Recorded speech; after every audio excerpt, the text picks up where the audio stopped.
하나님 말씀 보겠습니다. 사도행전 1장 21절부터 26절입니다.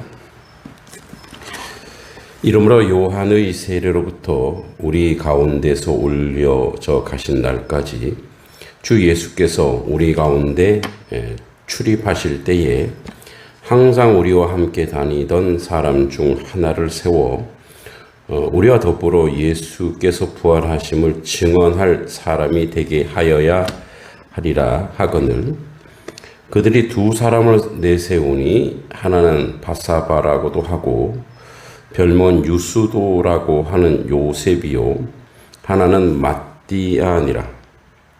그들이 기도하여 이르되 뭇 사람의 마음을 아시는 주여 이 두 사람 중에 누가 주님께 선택하신 바 되어 봉사와 및 사도의 직무를 대신할 자인지를 보이시옵소서.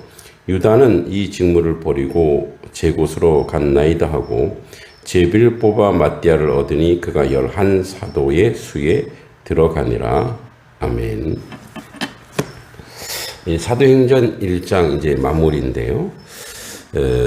성령으로 세례를 이제 주님이 주시겠다고 말씀하셨고, 그리고 승천을 확인한 후에 제자들이 함께 모여 기도합니다. 또 그들에게도 상처가 있었죠. 가룟 유다를 잃어버리고 새로운 사람을 선택합니다. 그 선택하는 과정이 나옵니다. 그래서 세례 요한의 세례로부터 우리 가운데 올려져 가신 날까지 예수께서 우리에게 출입하실 때에 항상 제자들과 함께 다니던 사람, 그러니까 예수님과 함께 다니면서 12 제자는 아니었지만 그들과 항상 동행하던 그런 사람들이 있었습니다. 두 사람을 내세웁니다. 그래서 이렇게 표현하죠. 22절 항상 우리와 함께 다니던 사람 중에 하나를 세워 우리와 더불어 예수께서 부활하신 것을 증언할 사람이 되게 하여야 하리라. 왜? 그 모든 현장을 확인하고 봐야 됩니다. 그러니까 그 모든 현장을 확인하고 보지 않으면 증언자가 될 수 없죠. 그러니까 제자는 예수의 부활을 증언하는 자여야 한다는 거예요. 다시 얘기하자면 예수를 증언해야 한다는 거예요. 그래서 그들과 함께 먹고 마시며 함께 지냈던 사람, 그 중에 유수도 또 하나는 마띠아입니다. 그리고 그들이 24절에 이렇게 기도하죠. 뭇 사람의 마음을 아시는지요. 모든 사람의 마음을 아시는 주님께서 두 사람 중 누가 주님께 택하신 바 되어 이제 선택합니다. 그 하늘의 선택이죠. 봉사와 및 사도의 직무를 대신할 자인지 보이옵소서 하고 이제 이야기할 때 그들의 선택은 제비뽑기입니다. 뭐 50%의 확률이죠.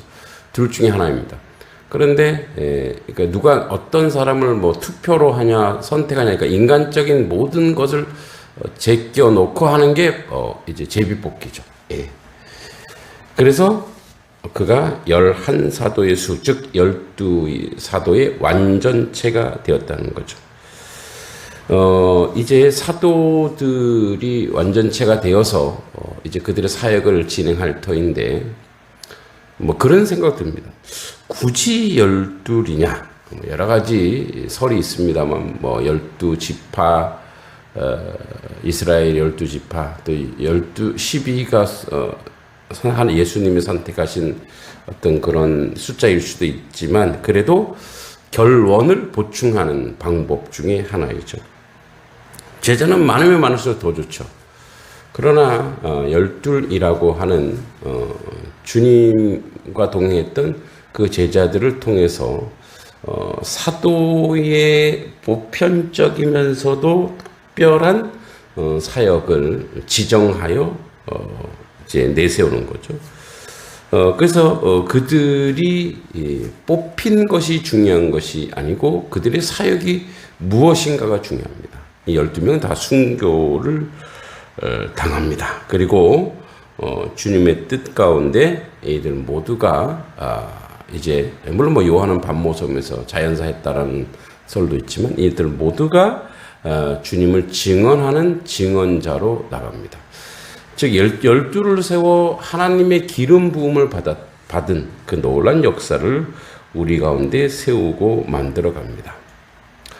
하나님은 오늘도 하늘의 선택을 우리에게 행하여 주십니다. 오늘도 어떤 사람은 말씀을 전하는 자요, 어떤 사람은 봉사하는 자요, 어떤 사람은 섬기는 자요, 여러 분야로 이제 세워 주십니다. 그러니까 사도가 되었다라고 하는 것은 어떤 특권이 아니죠. 그가 이제 증언자로서의 평생을 사명을 받는 것입니다. 오늘도 우리는 주님의 기름 부음 받아 선택된 자이죠. 증언하는 자입니다. 그 다양한 삶 속에서 우리는 오늘도 증언자로서의 삶을 살아가야 합니다. 어떻게 보면 우리는 마띠아처럼 뽑혀진 자입니다. 선택된 자입니다. 그리고 오늘도 우리는 예수를 증언해야 되는 삶을 살고, 증언의 방법은 다양합니다. 여러 방법으로 우리의 삶을 삽니다. 그러나 우리가 이 부분에서 반드시 기억해야 될 것이 있습니다. 선택된 자는 그리고 하나님으로부터 이제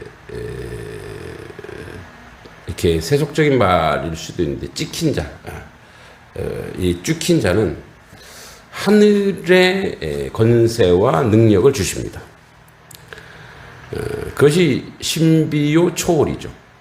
그렇다고 뭐 땅을 가르거나 바다를 가르거나 뭐 비가를 오게 이런 것이 아니고, 하나님의 말씀을 맡은 자에 가지고 있는 그 하나님 말씀 자체의 권세와 능력이 우리에게 있단 말이에요. 근데 그것이 실현되는 장소가 어디냐? 그러니까 하나님의 말씀이 우리에게 와서 그 말씀이 우리에게 무슨 의미가 있냐? 그러니까 우리에게 어떻게 실현되느냐는 거죠. 그 말씀이 실현되는 장소는 하나님 나라가 아니고 세상입니다. 하나님의 말씀의 능력이 나타나는 것은 현정한 세상이라는 거죠. 그러니까 세상 가운데 그것을 실현해야 되는 거예요. 그러니까 행동으로 옮겨야 된다는 거예요. 오늘부터 이제 서당 6기인데, 동양의 예수라고 하는 묵가 또는 묵적이라고 하는, 묵이 검다라는 뜻인데, 그래서 뭐 그 사람은 평민이라 이런 말도 있는데, 묵자는 200년 동안 공자 그 시대의 아주 실천가였습니다. 이렇게 이제 겸해설, 모두를 사랑하라, 이런 겸해설. 이상적일 수 있지만, 그래서 동양의 예수라고 하는데, 위대한 실천가였어요.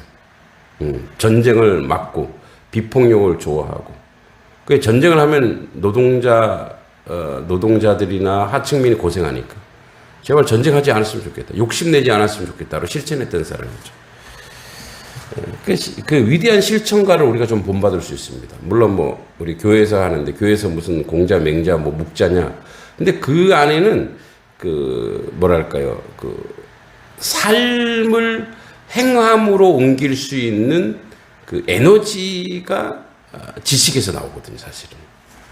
그러니까 하나님의 말씀의 능력이 이 세상에서 실현되게끔 하나님이 그 말씀으로 세상을 지으셨잖아요. 근데 또 하나님의 말씀으로 세상을 다스리게 하는 거예요. 그리고 세상을 세워가는 거예요. 그러니까 그 말씀을 실현하는 장소로서 우리에게 그 말씀을 주시고 우리에게 그 장을 주셨어요. 뭐 직장일 수도 있고 여러분의 삶의 자리 주셨는데, 그렇게 증언자로 살아야 능력이 나타나고 그 기쁨이 있는 것이고, 하나님의 선택에 후회하시진 않지만 후회하신 도 없지 않겠어요.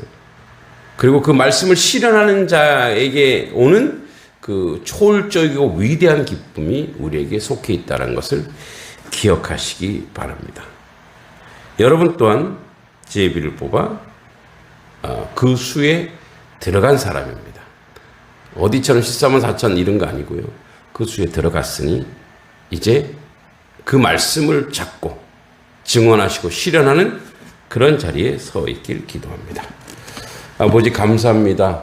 행동하는 말씀을 맡은 자 되게 하소서. 그 역사를 이루는 하나님 백성 되게 하여 주시옵소서.